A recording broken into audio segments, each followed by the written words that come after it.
Here is blood on Nancy Guthrie's front stoop. That fact has been part of the public record of this case since the first days of February 2026. It has appeared in every summary, every news segment, every expert analysis. Nancy Guthrie was taken from her home in the Catalina foothills of Tucson, Arizona, on the night of January 31st, or in the early hours of February 1st. And when investigators arrived at the scene, they found blood on the front step. DNA confirmed it was hers. The fact was established, and then, in most coverage of this case, it became background, a detail in the established record, present in every recitation of the known facts, rarely examined with the depth it deserves.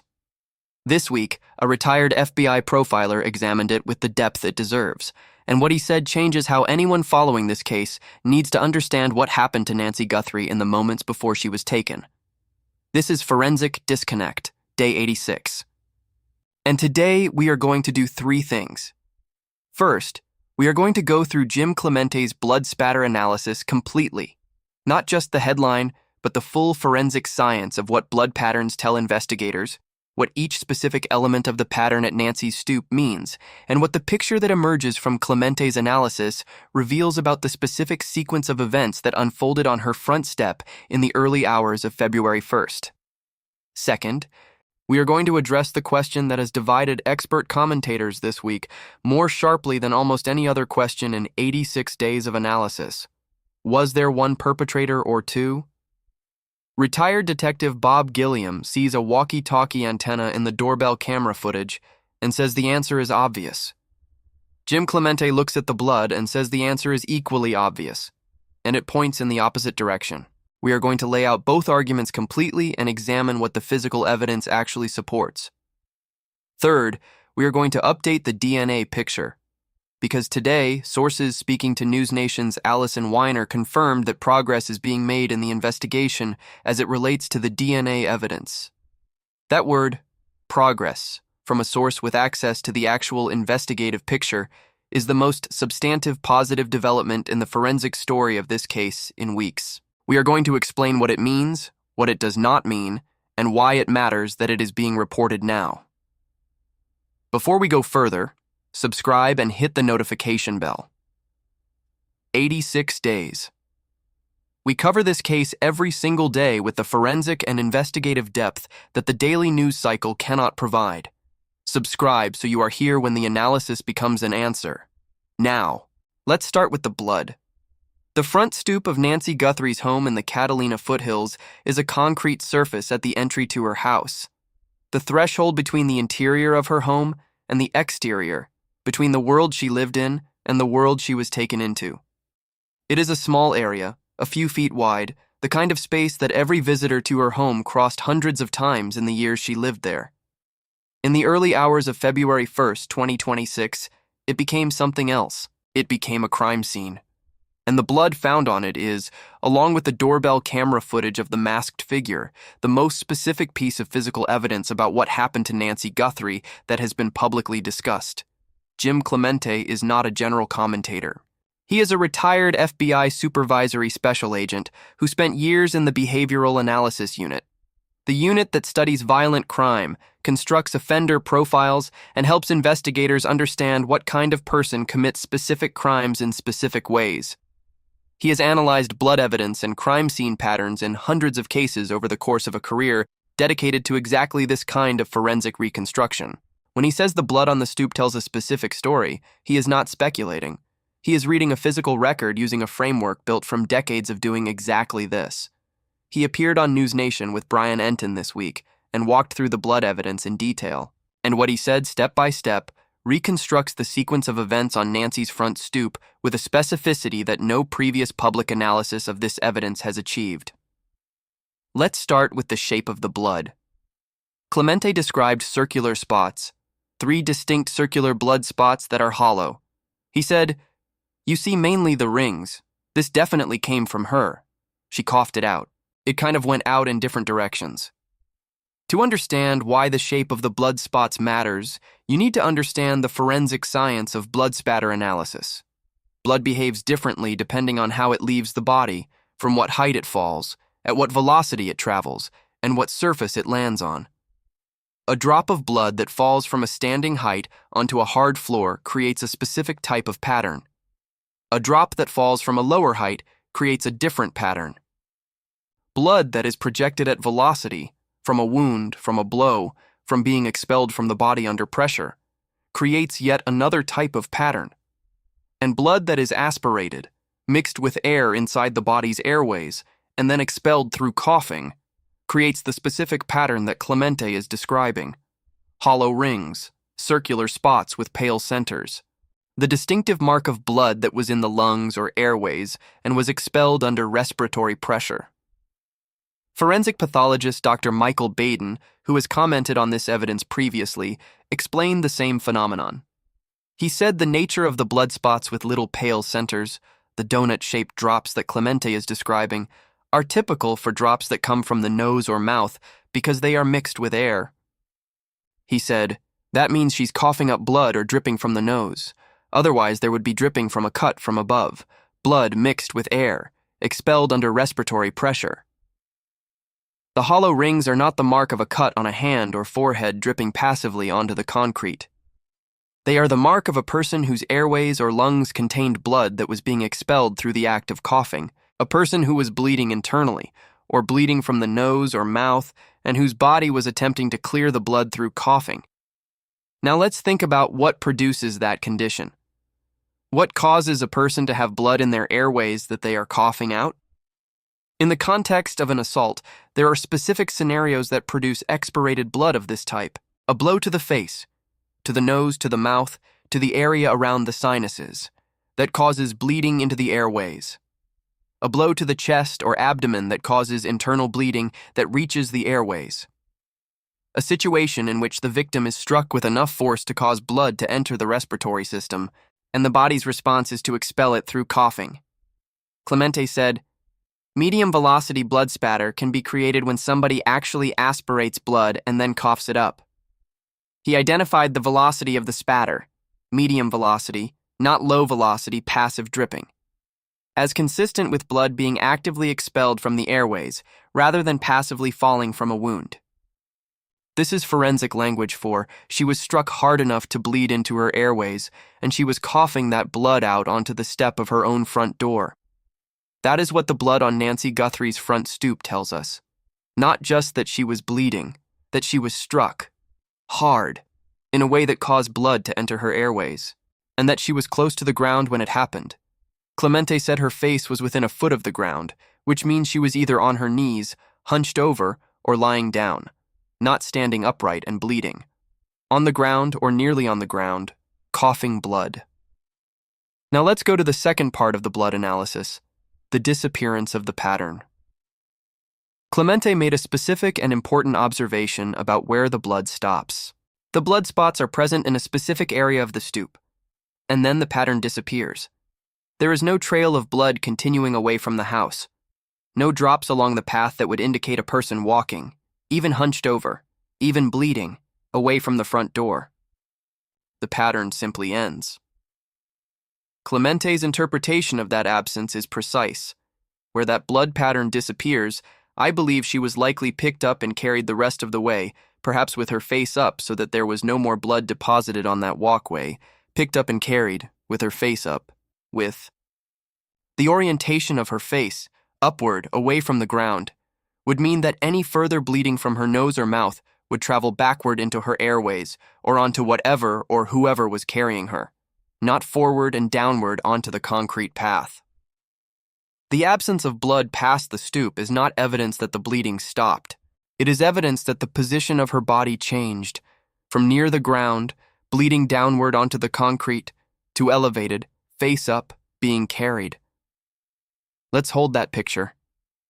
An 84-year-old woman, on her front stoop, on her knees or lower, within a foot of the ground, coughing blood from airways that have been struck or injured, and then lifted, carried, face up, into whatever came next. That is what the blood on the front step of Nancy Guthrie's home describes, according to a retired FBI profiler with decades of experience reading exactly this type of evidence. Not a peaceful departure, not a voluntary exit, a violent one. An assault that brought her to the ground and left blood on her front step and ended with her being lifted and carried away from the home she had lived in for 50 years. Clemente added one more element to his reconstruction. He said the backpack and mask of the individual who took Guthrie showed he was not as prepared criminally as his planning might suggest. He said, there are things that he thought he did that were sophisticated, but they were not criminally sophisticated. And he said the motivation was strong enough that the perpetrator carried out the assault even when Nancy did not cooperate. He said, I do believe his motivation was strong enough that he carried this out, even despite the fact that at some point she did not actually cooperate. She did not cooperate. That phrase, from a profiler analyzing the physical evidence, means something specific in the forensic context. It means the plan encountered resistance. That whatever method the perpetrator intended to use to get Nancy out of her home did not proceed without a fight. That Nancy Guthrie, an 84-year-old woman, alone in the early hours of the morning, did not simply comply with whoever came through her back doors that night. She resisted. And the blood on the front stoop is the physical record of what that resistance cost her. Now let's go to the question that has divided the expert commentary this week more sharply than almost any other debate in the 86 days of this investigation. One perpetrator or two? Bob Gilliam is a retired detective who has been following and publicly analyzing the Nancy Guthrie case throughout its duration. In a live YouTube broadcast this week, Gilliam made a specific argument for multiple perpetrators, and he based it on something visible in the doorbell camera footage that has not received sufficient analytical attention. He said the man on the camera, the masked, armed figure visible on Nancy's doorbell footage at 1:47 in the morning, appears to have a radio in his pants pocket. An object with an antenna, visible in the footage, consistent with the profile of a walkie-talkie or two-way radio. And Gilliam's logic, stated simply, is this. You don't take a radio to a crime scene if you're the only suspect. The argument is straightforward. A radio is a communication device. Its purpose is to communicate with someone who is not present at your location. If you are operating alone at a crime scene, if there is no one else involved in what you are doing, you have no one to communicate with and no reason to carry a radio. The presence of a radio implies the presence of a second party who has one. Someone in a vehicle nearby, someone watching the street, someone managing the operation from a position that is not the front door of Nancy Guthrie's house. Former Sergeant John Lamb, who has also been commenting on the case, agreed with Gilliam's assessment. He said the crime likely involved at least two abductors, one who was physically present at the house executing the abduction, and at least one other managing logistics or acting as a transport lookout. The specific division of labor that a walkie-talkie implies is one person inside the operation, one person outside it, coordinating in real time. This two-person theory has been present in the expert commentary throughout the investigation. Jennifer Coffindaffer has said consistently that kidnapping for ransom operations typically involve multiple participants. C.C. Moore has noted that the operational complexity of what happened, the surveillance, the timing, the execution, is consistent with a coordinated team. And Dr. Gary Brucato's behavioral analysis, which described the unusual composure of the man on the camera, suggested someone operating in an executor role rather than as the architect of the crime. Someone who had been hired or recruited and who was executing a plan designed by someone else. The walkie-talkie, if that is what the object in the footage is a physical object that corroborates the coordination theory. It is not speculation about motive or behavior or psychology. It is a visible item in publicly available footage that, if correctly identified, implies real-time communication with a second party. But then Jim Clemente looked at the blood, and he said the opposite. Clemente told Brian Enton directly, "There is no evidence to me that there are more than one offender here. If there were two people, you would think one of them would have control of her, complete control of her inside the house, and brought her outside and would not have lost that control. But here she is clearly on the ground coughing this blood up." His argument is this. The blood pattern at the stoop tells us that Nancy was not under complete physical control when she reached the front door. She was on the ground. She was coughing blood. The perpetrator did not have her fully subdued. And Clemente's interpretation of that evidence is that a two-person operation would have managed her more effectively, that two people controlling a single 84-year-old woman would not have lost enough control for her to end up on the ground at the front door coughing blood. He added the shoe print argument. He said, "If there were 3 different shoe print patterns in the bloodstains, that would tell me something. I don't see it. I'm not aware of that evidence. No multiple shoe patterns in the blood. No physical evidence at the scene of multiple perpetrators being present at the moment Nancy was on the ground. And the specific nature of the struggle, the fact that she was not fully controlled, that she was on the ground, that the blood pattern reflects a chaotic rather than a managed exit from the house, is more consistent, in Clemente's reading, with a single person who had not anticipated the degree of resistance and was managing the situation alone. 2 experts, 2 frameworks, both grounded in specific physical evidence. One sees a radio antenna and concludes multiple perpetrators. One sees blood patterns and concludes one. They cannot both be entirely right. Let's think through the possible reconciliation. The 2 readings are not necessarily incompatible if you consider the specific moment each is describing. Clemente's blood analysis describes what happened at the front stoop, the specific struggle at the point of exit from the house. Gilliam's radio analysis describes the broader operational structure, the communication infrastructure of the crime as a whole.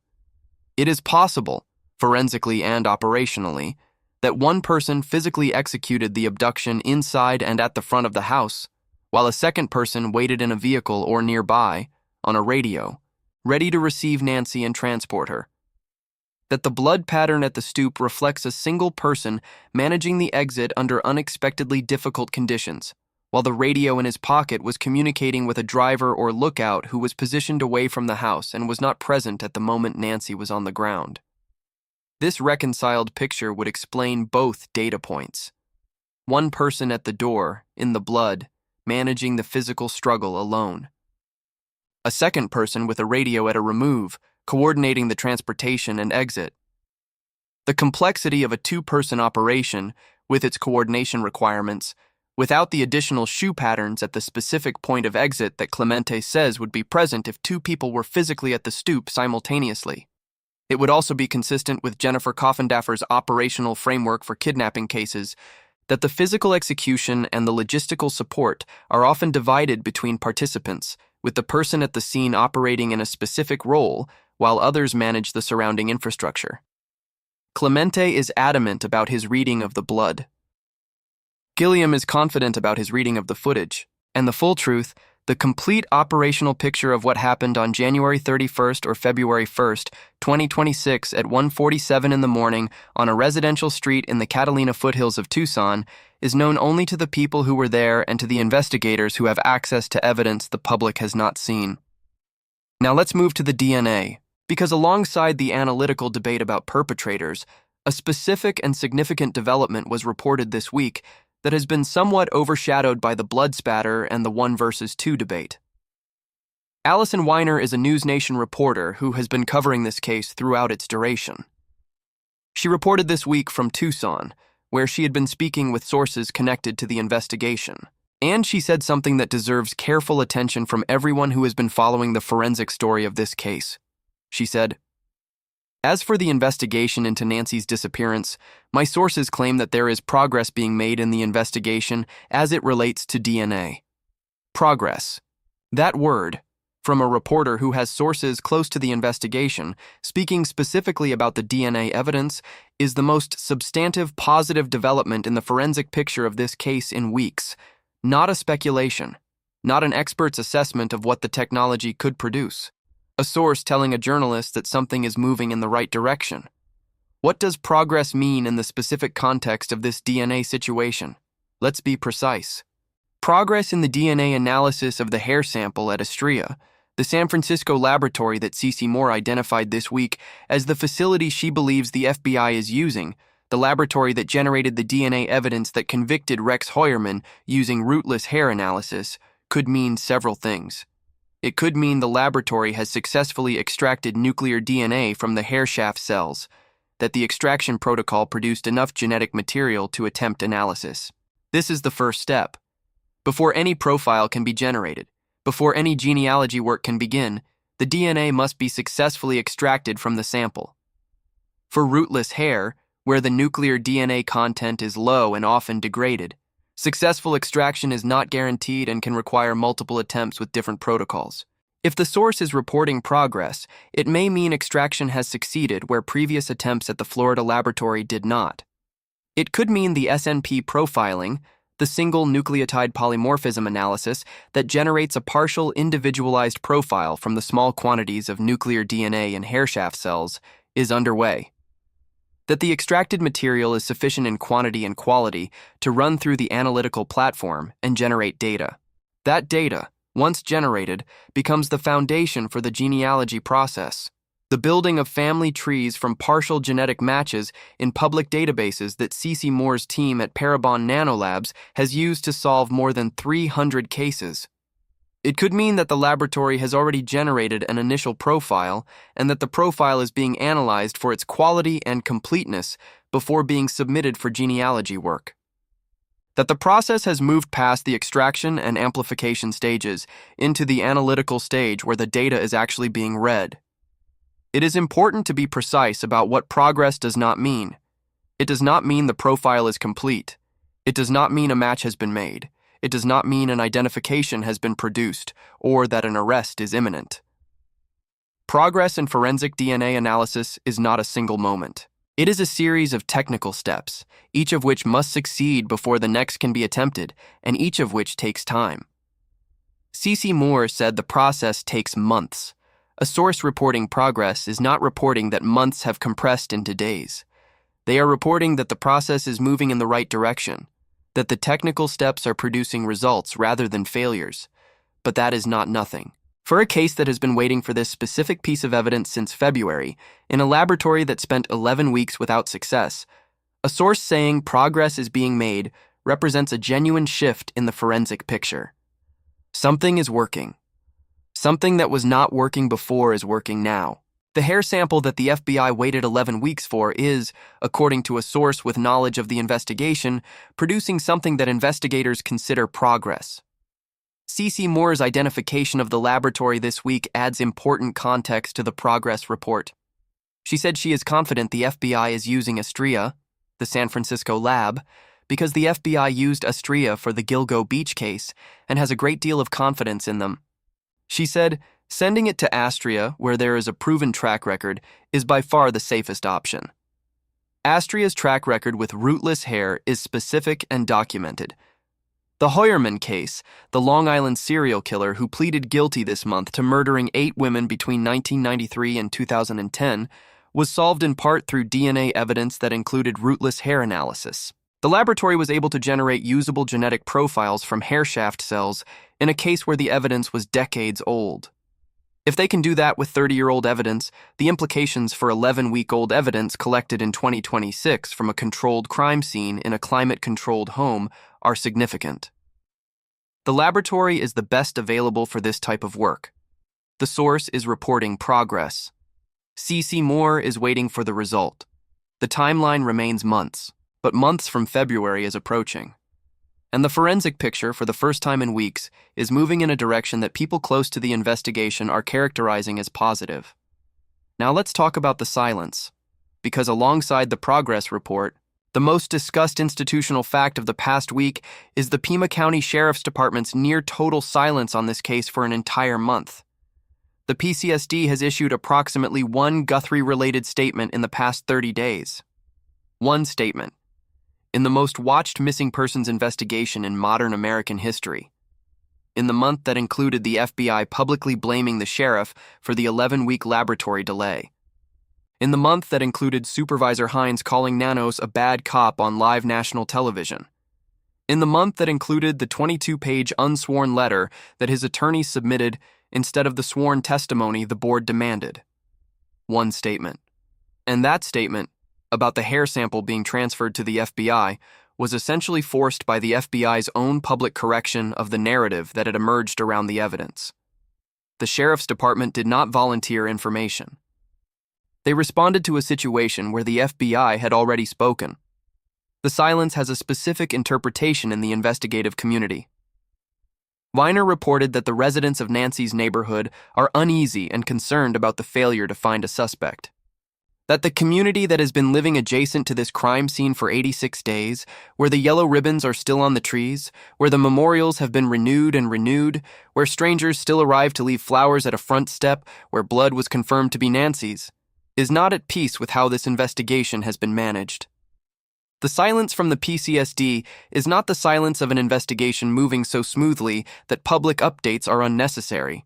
It is the silence of an institution under extraordinary pressure, from the Board of Supervisors, from the FBI, from its own deputies who voted no confidence 241-0, from a recall campaign collecting signatures toward a July 10th deadline, from a perjury referral active with the Department of Justice that has run out of things to say that do not make its position worse.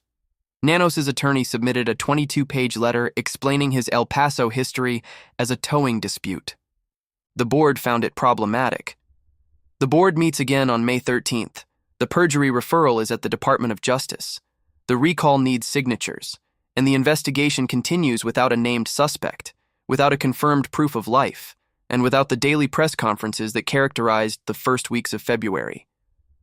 Now let's hold everything together. Because Day 86 is not any single one of these developments. It is all of them simultaneously. Nancy Guthrie was on her front stoop coughing blood in the early hours of February 1st. She was close to the ground, within a foot. She was struck hard enough that blood entered her airways. She did not cooperate. And she was lifted and carried away, face up, past the point where the blood trail ends, into whatever came next. That is what Jim Clemente reads in The Blood on the Stoop. That is what the physical record describes. The question of how many people carried her away is unresolved. One expert sees a radio antenna and says multiple. One sees blood patterns and says one. Both arguments have forensic standing. The full truth is in the evidence that investigators have and the public does not. The shoe patterns, the full crime scene documentation, the complete forensic analysis of every surface and substance collected on February 1st. The DNA is at Astrea. Progress is being reported. The laboratory has a proven track record with exactly this type of evidence. Something is working that was not working before. The PCSD is silent. The board meets May 13th. The recall deadline is July 10th. The perjury referral is at the Department of Justice, and Nancy Guthrie is still missing. She is 84 years old, 5 feet tall, silver hair and blue eyes. She was born on January 27, 1942, in Fort Wright, Kentucky. She raised 3 children alone after their father died in Mexico in 1988, when Savannah was 16 years old. She lived in the Tucson area for more than 50 years. She tended flower pots on her back patio that someone picked up and used to prop open her back doors on the night they took her. She did not cooperate with whoever came for her. The blood on her front step is the record of that refusal. She deserves to be found. Her family deserves to know the truth. And the blood on her front stoop, coughed out hollow rings, 3 circular spots on the concrete of the home she lived in for 50 years, is part of the evidence that will, when this case is resolved, tell the full story of what happened on February 1st, 2026. The laboratory is working, progress is being made, C.C. Moore is waiting, and the blockchain does not forget. If you have any information about Nancy Guthrie's disappearance, contact the FBI at 1-800-CALL-FBI. That is 1-800-225-5324. Submit tips at tips.fbi.gov. Call the Pima County Sheriff's Department at 520-351-4900. The combined reward from the Guthrie family, the FBI, and 88 crime is over $1 million, completely anonymous. One call is all it takes. Hit the like button. Subscribe to Forensic Disconnect. Drop a comment. Do you think there was one perpetrator or two? Does Gilliam's radio theory or Clemente's blood analysis change your read on what happened? And what does the word progress on the DNA mean to you? We read every single comment. Day 86. She did not cooperate. We will be back tomorrow. But before we close today's video, let's go deeper into the science that makes Jim Clemente's analysis possible. Because blood spatter analysis is a field with a specific history, specific methodology, and specific limitations. and understanding all three is essential to evaluating what his reading of the evidence at Nancy's front stoop actually tells us and where its limits are. Blood spatter analysis, formerly known as bloodstain pattern analysis, is a forensic discipline that has been practiced in various forms since the late 19th century. The foundational principle is simple. Blood behaves according to the laws of physics. A blood drop falling from a specific height onto a specific surface will create a predictable pattern. Blood traveling at a specific velocity will create a predictable shape. Blood expelled from the body under specific conditions, passive dripping versus active projection versus aspiration, will create patterns that a trained analyst can distinguish from one another. The field was formalized as a forensic discipline in the United States in the 1970s, largely through the work of Herbert McDonnell, a criminologist who conducted extensive experiments documenting the relationship between blood behavior and the physical conditions that produced it.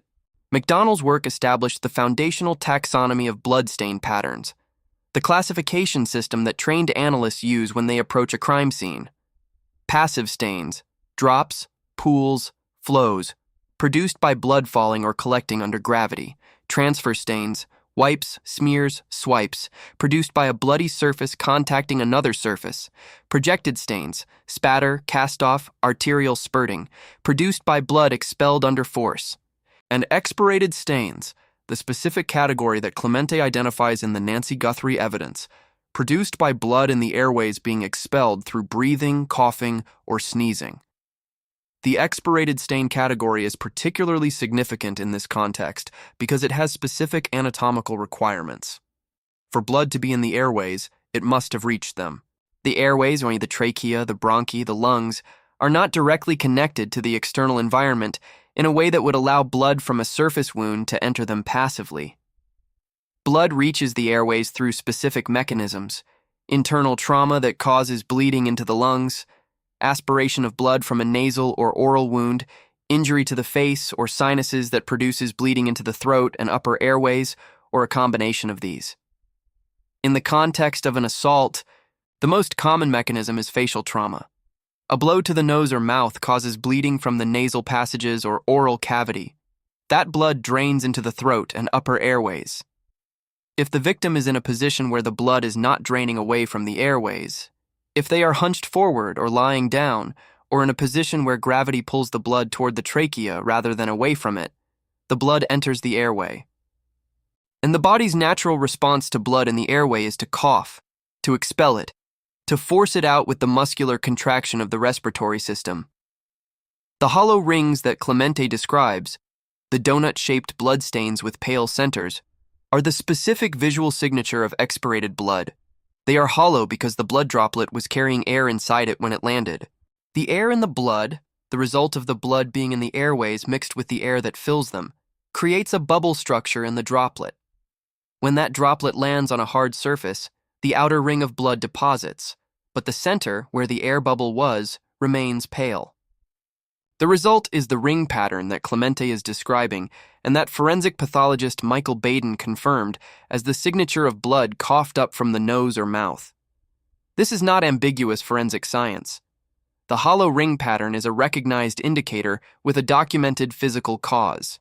Analysts who see it at a crime scene know that someone was coughing blood, that blood was in their airways and was expelled under respiratory pressure onto the surface where the pattern appears. What remains interpretive is the cause of the blood being in the airways.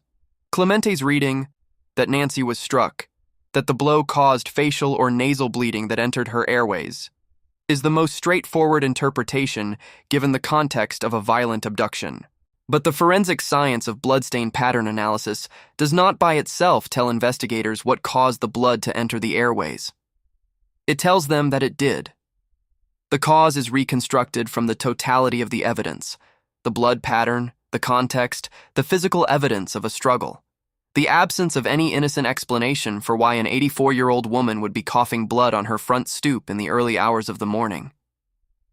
In this case, the innocent explanation is not available. The context is an abduction. The evidence of a forced entry through the back doors is established. The presence of the masked figure on the doorbell camera is established. Nancy's blood on the stoop is established. In that context, Clemente's interpretation of the hollow ring pattern as evidence of a blow or blows that caused blood to enter Nancy's airways is the interpretation that the physical evidence supports. The velocity classification adds another layer of specificity.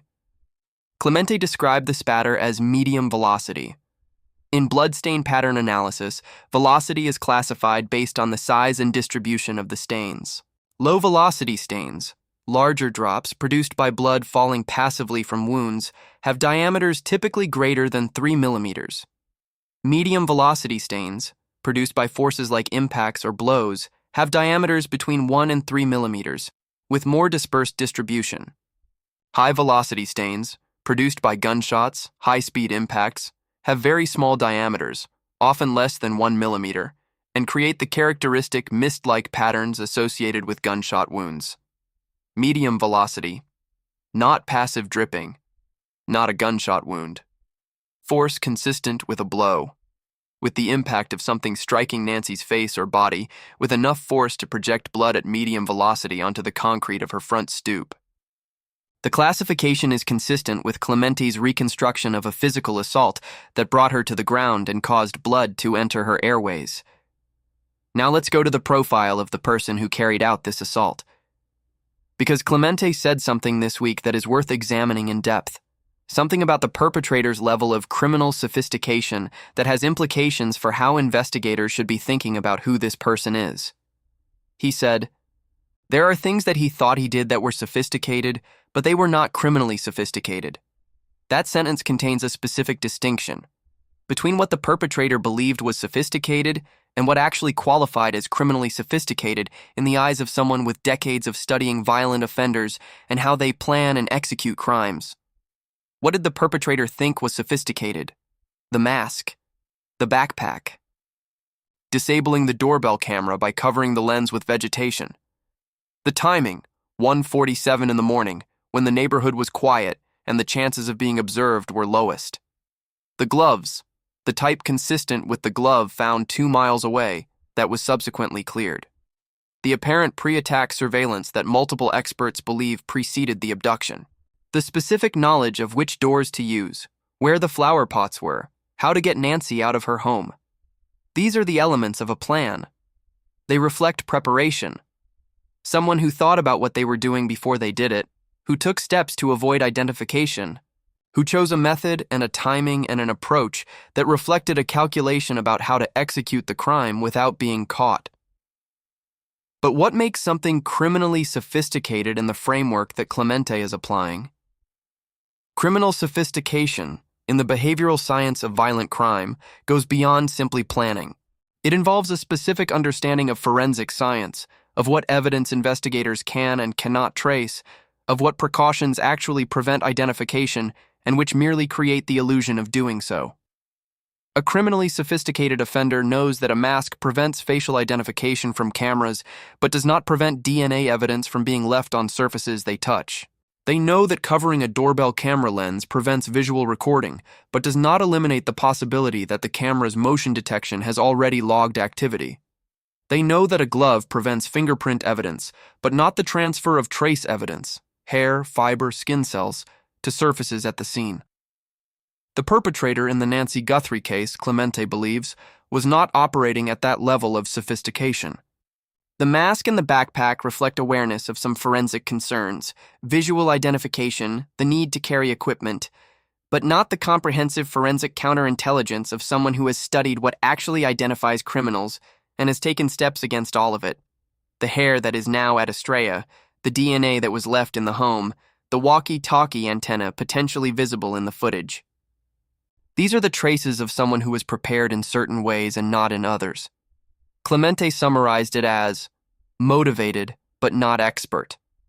Someone with enough planning and purpose to execute the crime, who carried it through even when Nancy resisted, even when the plan encountered unexpected friction, even when the struggle left blood on the stoop and disrupted whatever sequence of events had been imagined in advance. But not someone with the forensic counterintelligence of a person who has done this before and knows exactly what not to leave behind. That profile, motivated, planned, not forensically expert, is consistent with the evidence picture that has been building for 86 days. The blockchain wallet created by someone who believed Bitcoin was untraceable. The hair left at the scene by someone who may not have considered that new technology would eventually be able to read it. The partial composure on the doorbell camera that suggests practice or distance from the decision, but not the total absence of traces that a truly sophisticated criminal would have managed.